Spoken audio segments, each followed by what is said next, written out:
ರಾಮ ಮಂದಿರ ಇದು ಕನಸಾಗೆ ಉಳಿದು ಹೋಗ್ತಿತ್ತೇನೋ ಅನ್ನೋಷ್ಟರಲ್ಲಿ ಸಾಕಾರಗೊಳ್ತಾ ಇದೆ. ಅಷ್ಟೇ ಅಲ್ಲ, ಜನವರಿ 22 ಅಂತ ಡೇಟ್ ಸಹ ಫಿಕ್ಸ್ ಆಗಿದ್ದು ಇನ್ನು 20 ದಿನಗಳಷ್ಟೇ ಬಾಕಿ ಇದೆ. ಇದರ ಜೊತೆಗೆ 8,000 ಜನ ಗಣ್ಯರಿಗೆ ಆಹ್ವಾನ ಕೂಡ ಕೊಡಲಾಗಿದ್ದು, ದೇಶ ವಿದೇಶದಿಂದ ಈ ಕ್ಷಣಕ್ಕೆ ಸಾಕ್ಷಿಯಾಗಬೇಕು ಅಂತ ಬರೋರು ಲಕ್ಷ ಲಕ್ಷ. ರಾಮ ಮಂದಿರ ನಿರ್ಮಾಣ ಮಾಡುವಾಗ 9 ರಹಸ್ಯಗಳನ್ನ ಇದು ಒಳಗೊಂಡಿದೆ ಅನ್ನೋದು ಇನ್ನೊಂದು ವಿಶೇಷ. ಹಾಗಾದ್ರೆ ಏನದು ನೋಡೋಣ ಬನ್ನಿ.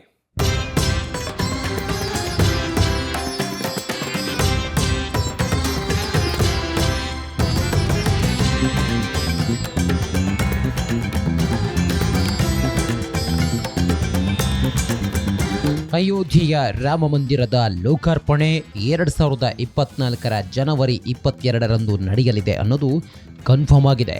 ಈ ಶುಭ ದಿನಕ್ಕೆ ಇನ್ನು ಕೇವಲ 20 ದಿನ ಮಾತ್ರ ಉಳಿದಿದೆ.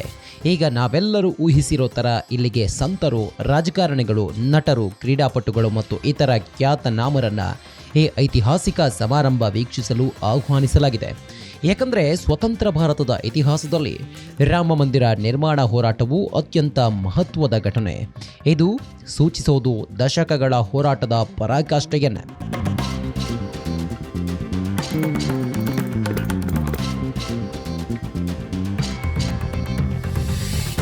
ಪ್ರತಿಷ್ಠಾಪನಾ ಕಾರ್ಯಕ್ರಮದಲ್ಲಿ ವಿವಿಧ ಪಂಗಡಗಳಿಂದ ಸುಮಾರು 4,000 ಸಂತರು ಆತಿಥ್ಯ ವಹಿಸಲಿದ್ದಾರೆ.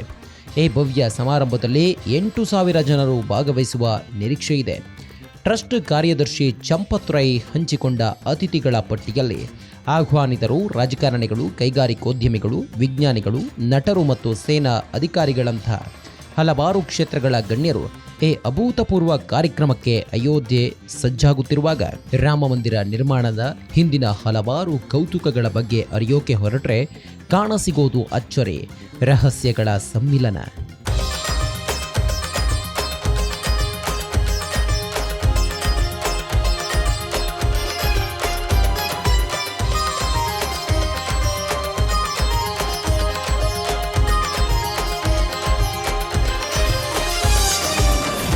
ಅಯೋಧ್ಯೆಗೆ ಬನ್ನಿ, ತ್ರೇತಾಯುಗ ನೋಡಿರಿ. ಉತ್ತರ ಪ್ರದೇಶದ ಸಿಎಂ ಯೋಗಿ ಆಹ್ವಾನ. ರಾಮ ಮಂದಿರದ ಉದ್ಘಾಟನೆ ಸಮಾರಂಭದ ನಂತರ ಅಯೋಧ್ಯೆಗೆ ಭೇಟಿ ನೀಡುವಂತೆ ಉತ್ತರ ಪ್ರದೇಶದ ಸಿಎಂ ಯೋಗಿ ಆದಿತ್ಯನಾಥ್ ದೇಶದ ಜನರಿಗೆ ಆಹ್ವಾನ ಕೊಟ್ಟಿದ್ದಾರೆ. ಅಷ್ಟೇ ಅಲ್ಲ, ಅವರೊಂದು ಮಾತನ್ನ ಮರೆಯದೆ ಹೇಳ್ತಾರೆ. ಅದೇನೆಂದರೆ, ಅಯೋಧ್ಯೆ ಈಗ ತ್ರೇತಾಯುಗವನ್ನು ನೆನಪಿಸಿಕೊಳ್ಳುವಂತೆ ಮಾಡುತ್ತದೆ ಎಂದಿದ್ದಾರೆ. ಈಗ ಅಯೋಧ್ಯೆಯಲ್ಲಿ ವಿಮಾನ ನಿಲ್ದಾಣವನ್ನು ತೆರೆಯಲಾಗಿದ್ದು, ಭಗವಾನ್ ರಾಮನು ಪುಷ್ಪಕ ವಿಮಾನ ಮೂಲಕ ಇಲ್ಲಿಗೆ ಬಂದಿಳಿಯುತ್ತಾನೆ. ಅಷ್ಟು ಚಂದವಾಗಿದೆ ಅಂತ ವರ್ಣಿಸಿದ್ದಾರೆ ಯೋಗಿ ಆದಿತ್ಯನಾಥ್.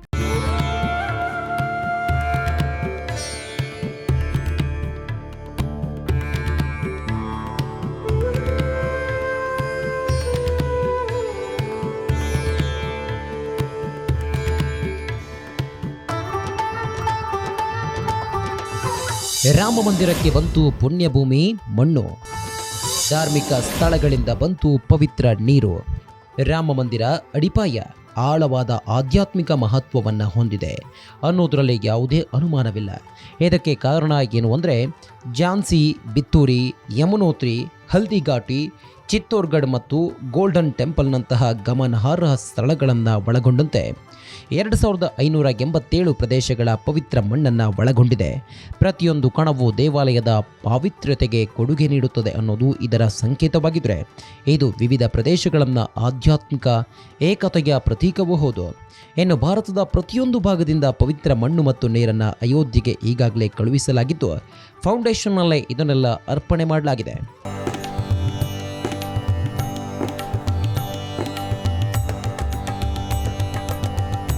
ಅಯೋಧ್ಯೆ ರಾಮ ಮಂದಿರ ಸಮಾರಂಭಕ್ಕೆ ಕರ್ನಾಟಕದಿಂದಲೂ ಹಲವಾರು ಧಾರ್ಮಿಕ ಮತ್ತು ಆಧ್ಯಾತ್ಮಿಕ ಕೇಂದ್ರಗಳ ಮಣ್ಣು, ನೀರು ಮತ್ತು ಇತರ ನಿರ್ಮಾಣ ಮಾದರಿಗಳನ್ನು ಕಳುಹಿಸಿಕೊಡಲಾಗಿದೆ.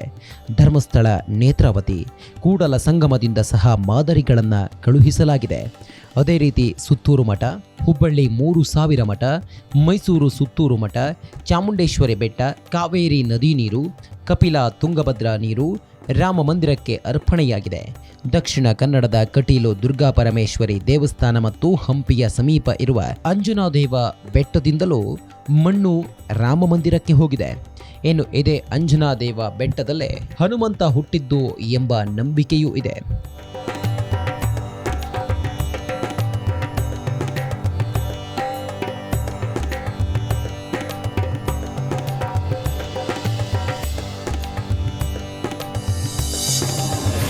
ಮಂದಿರ ವಾಸ್ತುಶಿಲ್ಪಕ್ಕೆ ಸೋಂಪುರ ಪರಂಪರೆ. ಈ ಕುಟುಂಬಕ್ಕಿದೆ ಬೃಹತ್ ದೇಗುಲಗಳ ಕಟ್ಟಿದ ಹಿರಿಮೆ.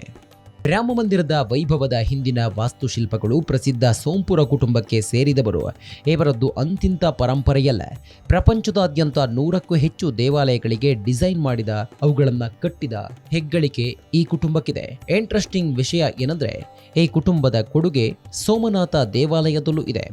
ಈ ದೇವಾಲಯಕ್ಕೆ ಇವರ ಪೂರ್ವಜರೇ ಖುದ್ದು ಕೆತ್ತನೆಯ ಕೆಲಸವನ್ನು ಮಾಡಿದ್ದಾರೆ. ಮುಖ್ಯ ವಾಸ್ತುಶಿಲ್ಪಿ ಚಂದ್ರಕಾಂತ್ ಸೋಂಪುರ ಮತ್ತು ಮಕ್ಕಳಾದ ಆಶೀಶ್, ನಿಖಿಲ್ ಎಲ್ಲರೂ ವಾಸ್ತುಶಿಲ್ಪಿಗಳೇ. ಇಂಥ ಪರಂಪರೆಯಿಂದಲೇ ಈಗ ನಿರ್ಮಾಣವಾಗಿದೆ ರಾಮ ಮಂದಿರ. 30 ವರ್ಷಗಳ ಹಿಂದೆ ವಿಶ್ವ ಹಿಂದೂ ಪರಿಷತ್ ರಾಮ ಮಂದಿರ ವಿನ್ಯಾಸದ ಮತ್ತು ನಿರ್ಮಾಣದ ಹೊಣೆಯನ್ನು ಕೊಟ್ಟಿದ್ದು ಇದೇ ಸೋಂಪುರ ಕುಟುಂಬಕ್ಕೆ. ಆದರೆ ರಾಮ ಮಂದಿರ ಬಗೆಗಿನ ನ್ಯಾಯಾಲಯದ ಪ್ರಕ್ರಿಯೆಗಳು ಸುದೀರ್ಘ ಅವಧಿ ನಡೆದ ಕಾರಣ ಮಂದಿರ ನಿರ್ಮಾಣ ಸಮಯ ನಿಕ್ಕಿ ಆಗಿರಲಿಲ್ಲ. ರಾಮ ಮಂದಿರ ಪರವಾಗಿ ಸುಪ್ರೀಂ ಕೋರ್ಟ್ ತೀರ್ಪು ನೀಡುವುದರೊಂದಿಗೆ ರಾಮ ಮಂದಿರ ನಿರ್ಮಾಣಕ್ಕೆ ಟ್ರಸ್ಟ್ನಿಂದ ಸೋಂಪುರಕ್ಕೆ ಸಿಕ್ಕಿತ್ತು ಗ್ರೀನ್ ಸಿಗ್ನಲ್. ಕಟ್ಟಡ ಕಟ್ಟೋದಕ್ಕೆ ಉಕ್ಕು ಇಲ್ಲ, ಕಬ್ಬಿಣವಿಲ್ಲ. ಮಂದಿರಕ್ಕಿದೆ ಸಹಸ್ರಮಾನದ ಸಾಮರ್ಥ್ಯ. ಸಹಜವಾಗಿ ಒಂದು ಬಿಲ್ಡಿಂಗ್ ಕಟ್ಟೋಕೆ ಉಕ್ಕಿನ ರಾಡ್, ಸಿಮೆಂಟ್ ಇತ್ಯಾದಿ ಬಳಕೆ ಮಾಡೋದು ವಾಡಿಕೆ. ಆದರೆ ರಾಮ ಮಂದಿರಕ್ಕೆ ಇಂಥದ್ಯಾವ ಬಳಕೆಯೂ ಆಗದೆ ಇರೋದು ಇದರ ವಿಶೇಷ. ಆಧುನಿಕ ಕಟ್ಟಡ ನಿರ್ಮಾಣ ಪದ್ಧತಿಗಳಿಂದ ದೂರವಿದ್ದು ಸಾಂಪ್ರದಾಯಿಕ ಪದ್ಧತಿಯ ಮೊರೆ ಹೋಗಿರೋದ್ರಿಂದ ಉಕ್ಕು ಅಥವಾ ಕಬ್ಬಿಣದ ಬಳಕೆ ಇಲ್ಲದೆ ರಾಮ ಮಂದಿರವನ್ನ ನಿರ್ಮಿಸಲಾಗುತ್ತಿದೆ. ಕಲ್ಲುಗಳ ವಿಶೇಷ ಬಳಕೆ ಸಹಸ್ರಮಾನದವರೆಗೆ ದೇವಾಲಯದ ರಚನಾತ್ಮಕ ಸಮಗ್ರತೆಯನ್ನ ಕಾಪಾಡಿಕೊಳ್ಳುತ್ತೆ. ಅಯೋಧ್ಯೆಯ ಶ್ರೀರಾಮ ಜನ್ಮಭೂಮಿ ಸ್ಥಳದಲ್ಲಿ ನಿರ್ಮಾಣವಾಗುತ್ತಿರುವ ರಾಮ ಮಂದಿರವನ್ನ ಅತ್ಯಂತ ಉತ್ಕೃಷ್ಟ ಗುಣಮಟ್ಟದ ಸಾಮಗ್ರಿಗಳಿಂದ ನಿರ್ಮಾಣ ಮಾಡಲಾಗುತ್ತಿದೆ. ಅತ್ಯಾಧುನಿಕ ತಂತ್ರಜ್ಞಾನಗಳ ಜೊತೆಯಲ್ಲೇ ಸಾಂಪ್ರದಾಯಿಕತೆಯನ್ನು ಕೂಡ ಉಳಿಸಿಕೊಳ್ಳಲಾಗಿದೆ. ಈ ದೇಗುಲ ಉದ್ಘಾಟನೆ ಬಳಿಕ ಸರಿಸುಮಾರು 1000 ವರ್ಷಗಳಷ್ಟು ಕಾಲ ಯಾವುದೇ ದುರಸ್ತಿ ಕಾರ್ಯದ ಅಗತ್ಯವೇ ಇರೋದಿಲ್ಲ. ರಿಕ್ಟರ್ ಮಾಪಕದಲ್ಲಿ 6.5ರಷ್ಟು ತೀವ್ರತೆಯ ಭೂಕಂಪ ಸಂಭವಿಸಿದ್ರೂ ಶ್ರೀರಾಮ ಮಂದಿರದ ತಳಪಾಯ ಅಲುಗಾಡೋದಿಲ್ಲ.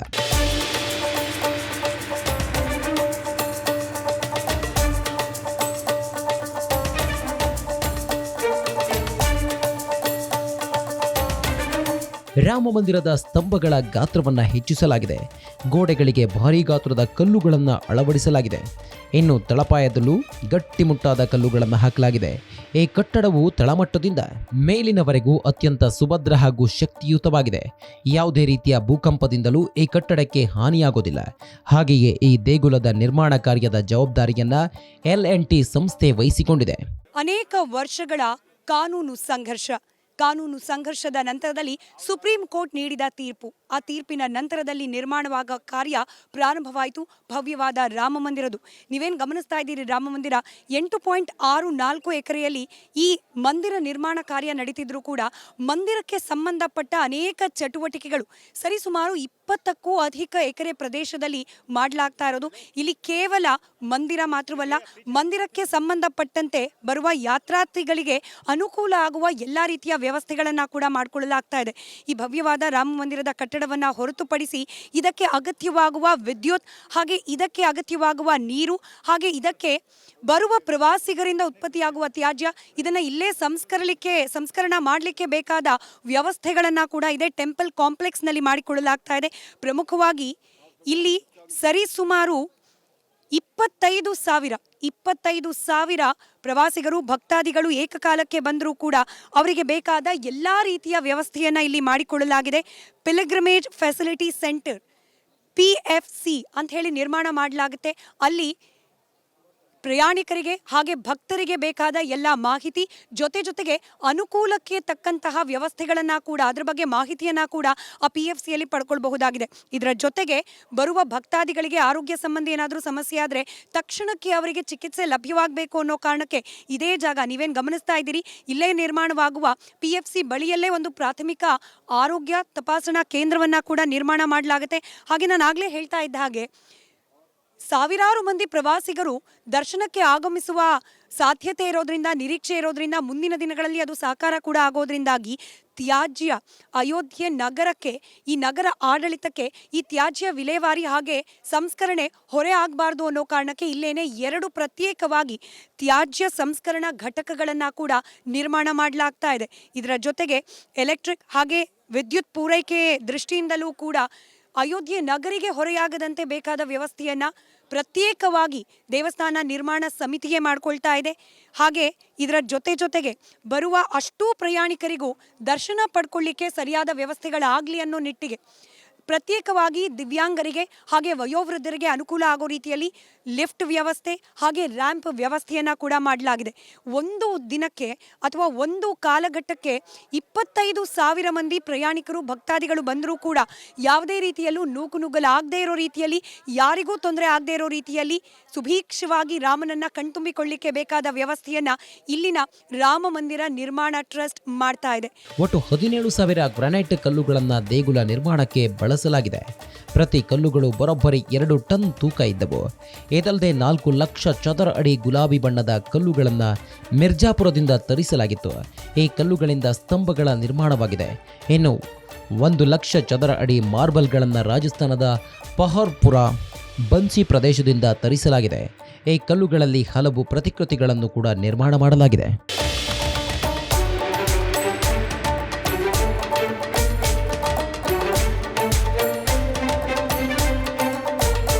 ದಶಕಗಳ ಕಾನೂನು ಸಮರದಲ್ಲಿ ಜಯ ಗಳಿಸಿದ ಬಳಿಕ ಮೇಲೇಳ್ತಾ ಇರೋ ರಾಮ ಮಂದಿರ ಇನ್ನು 20 ದಿವಸದಲ್ಲಿ ಆಗಲಿದೆ ಉದ್ಘಾಟನೆ.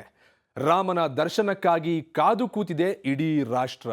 ಇಂಥ ಟೈಮಲ್ಲಿ ರಾಮನ ಜನ್ಮಭೂಮಿಯಲ್ಲಿ ಹೂತು ಹೋಗಿದ್ದ ಅದೆಷ್ಟೋ ಸತ್ಯಗಳೆಲ್ಲ ಮೇಲೇಳ್ತಾ ಇದ್ದಾವೆ. ಇದನ್ನ ನೋಡಿದ ಮೇಲೆ ಮೇಲ್ನೋಟಕ್ಕೆ ಅನ್ಸೋದು ರಾಮ ಮಂದಿರ ಕೇವಲ ಮಂದಿರವಷ್ಟೇ ಆಗಿರೋದೇ ರಹಸ್ಯಗಳ ತಾಣವೂ ಆಗಿದೆ ಅಂತ. ಏನದು ನೋಡ್ಕೊ ಬನ್ನಿ ಈ ವರದಿಯನ್ನ.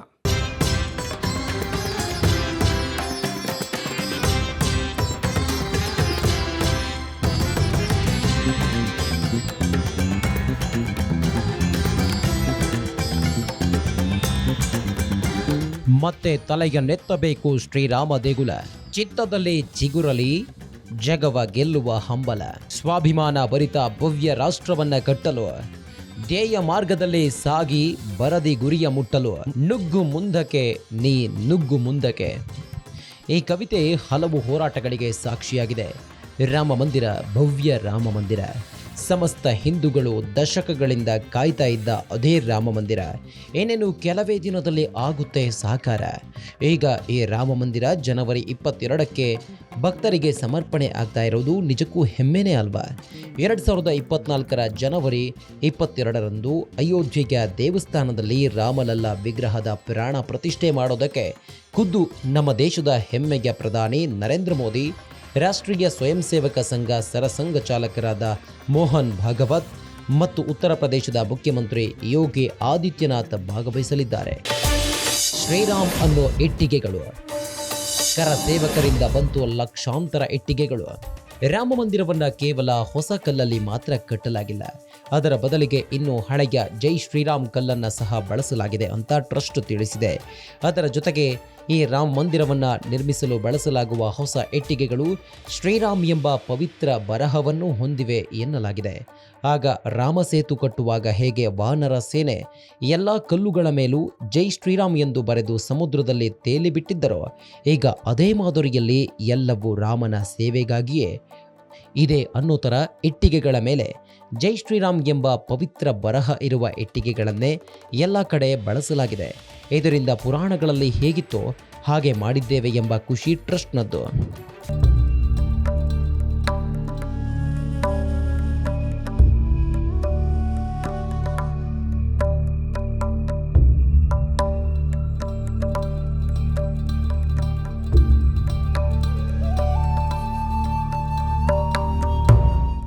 ಇಟ್ಟಿಗೆಗಳ ಮೇಲಿನ ಭಕ್ತರ ಪ್ರೀತಿ ಇಂದು ನಿನ್ನೆಯದಲ್ಲ.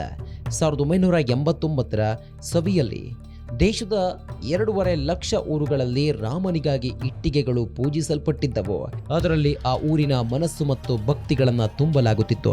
ಆ ಒಂದು ಇಟ್ಟಿಗೆ ರಾಮ ಜನ್ಮಸ್ಥಾನಕ್ಕೆ ಮೆಟ್ಟಿಲಾದರೂ ಆಗಲಿ ಎಂದು ಎಲ್ಲರೂ ಬಯಸುತ್ತಿದ್ದರು. ಹೀಗೆ ಊರೂರುಗಳಲ್ಲೂ ಇಟ್ಟಿಗೆಗಳು ಅಯೋಧ್ಯೆಗೆ ಹೋಗುವುದನ್ನು ಕಂಡು ಕೆಲವರು ಮಂದಿರ ನಿರ್ಮಾಣಕ್ಕೆ ಇಟ್ಟಿಗೆ ಕಳುಹಿಸಿರಲ್ಲ, ಹಣ ಕಳುಹಿಸಿದರೆ ಆಗದೆ ಎಂದು ಕೇಳಿದರು. ಆದರೆ ಜನ್ಮಸ್ಥಾನಕ್ಕೆ ಬೇಕಾದದ್ದು ಮಣ್ಣಿಂದ ಮಾಡಿದ ಇಟ್ಟಿಗೆ. ಅದು ದೇಶದ ಮೂಲೆ ಮೂಲೆಗಳ ಮಣ್ಣಿಂದ ತಯಾರಿಸಿದ ಇಟ್ಟಿಗೆ. ಇದೇ ಇಟ್ಟಿಗೆಗಳು ಉತ್ಸಾಹ ಸಡಗರದಿಂದ ಅಯೋಧ್ಯೆಗೆ ಹೋದವು. ಈ ಕಾರಣಕ್ಕೆ ರಾಮನೂರಿಗೆ ಬಂದ ಇಟ್ಟಿಗೆಗೆ ಎಲ್ಲಿಲ್ಲದ ಬೆಲೆ, ಭಕ್ತಿ. ಶಾಸ್ತ್ರಗಳು ಮತ್ತು ಚಾಲುಕ್ಯ ಶೈಲಿಯ ಏಕೀಕರಣ.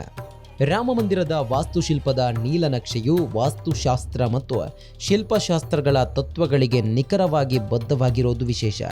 ದೊಡ್ಡ ದೊಡ್ಡ ವಾಸ್ತುಶಾಸ್ತ್ರ ಪಂಡಿತರ ಅಭಿಪ್ರಾಯಗಳನ್ನು ಪಡೆಯೋದು ಒಂದು ಕಡೆಯಾದರೆ, ಇನ್ನೊಂದು ಕಡೆ ಶಾಸ್ತ್ರ ಏನು ಹೇಳಿದೆಯೋ ಅದರಂತೆಯೂ ಕಟ್ಟಲಾಗಿದೆ. ಉತ್ತರ ಭಾರತದ ದೇವಾಲಯದ ವಾಸ್ತುಶಿಲ್ಪದ ಗುಜರಾ ಚಾಲುಕ್ಯ ಶೈಲಿಯಲ್ಲಿ ವಿನ್ಯಾಸಗೊಳಿಸಲಾಗಿದೆ.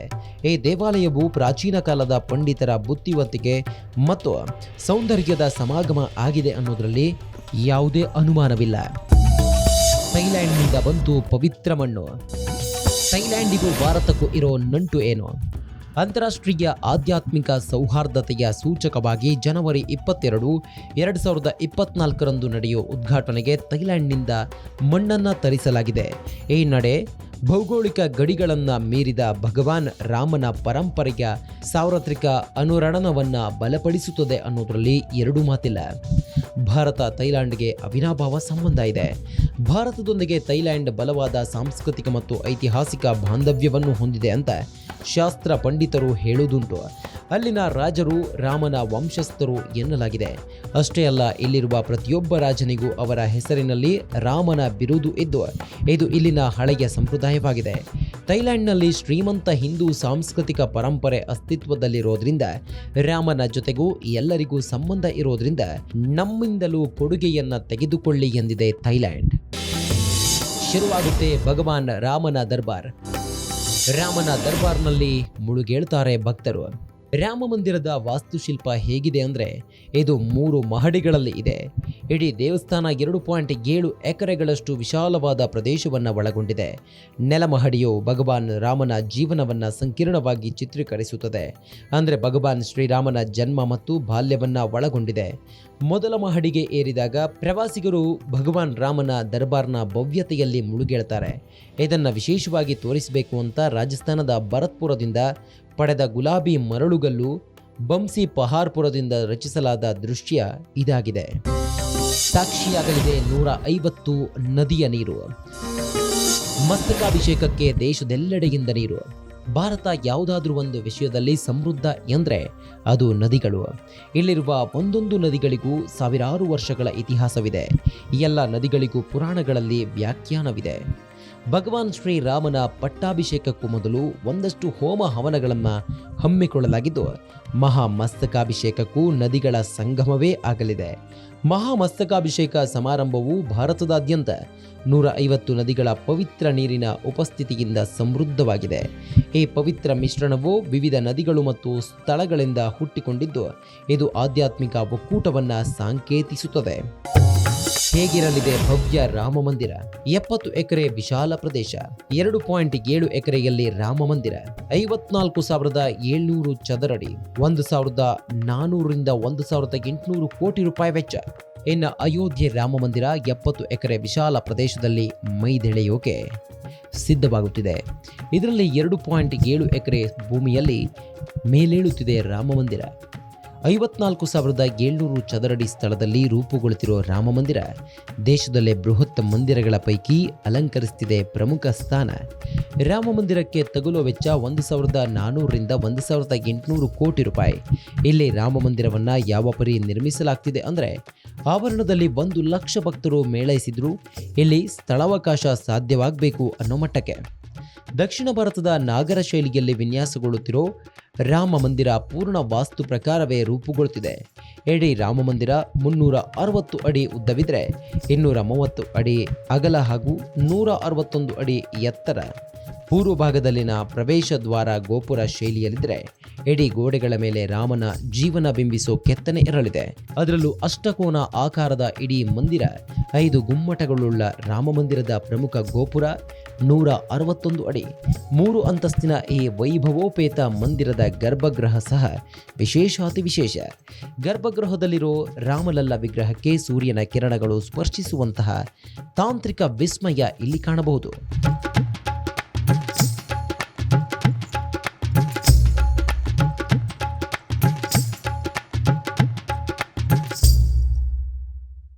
ನಮ್ಮ ಇಡೀ ದೇಶ ಒಂದು ಸಮಯಕ್ಕಾಗಿ ಕಾಯ್ತಾ ಇದೆ.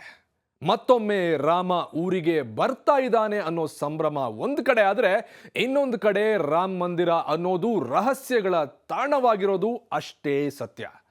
ಎಷ್ಟೋ ವರ್ಷಗಳ ಇತಿಹಾಸವನ್ನ ತನ್ನ ಒಡಲಲ್ಲಿ ಇಟ್ಕೊಂಡಿರೋ ರಾಮ ಮಂದಿರ ರಹಸ್ಯವನ್ನು ಅಷ್ಟೇ ಪ್ರಮಾಣದಲ್ಲಿ ಇಟ್ಕೊಂಡಿದೆ. ಇನ್ನು ಏನೇನು ರಹಸ್ಯಗಳು ಮಂದಿರದಲ್ಲಿದೆಯೋ ಆ ರಾಮನೇ ಬಲ್ಲ.